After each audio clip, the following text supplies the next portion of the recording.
Hey guys, Matt from Tradie Web Guys. Just going to quickly run through a tutorial on how you can remove a filter within your G Suite account, your email inbox.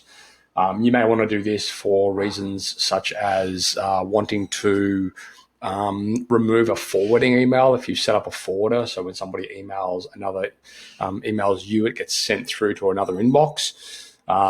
You may want to do it for certain actions that would happen when an email comes into you, say from accounts. It might move it into an accounts folder, or it might apply a flag to it, or it might mark it as important, or it might archive it, or whatever.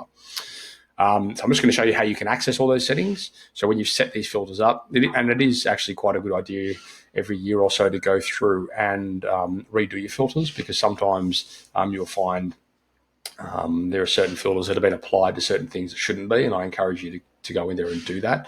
It doesn't take very long, and it's sort of something once you can remove the filters, and then you can go through and you can progressively add them again as you see fit.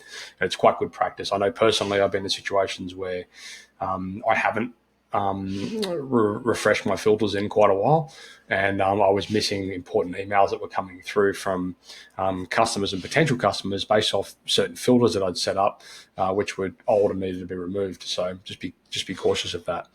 Anyway, this is your email inbox. It will look something like this. And there's a little button up here which is your settings, and if you click on that and you head down to settings,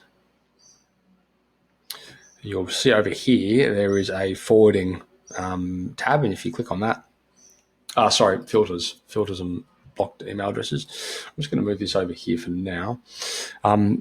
So if you wanted to remove, say, a forwarding email, what you would do is you just need to scan through and try and find the one that has forwarding on it. So you can see here, this has got a forwarding placed on it, this specific filter, and I can go in there and I can edit that.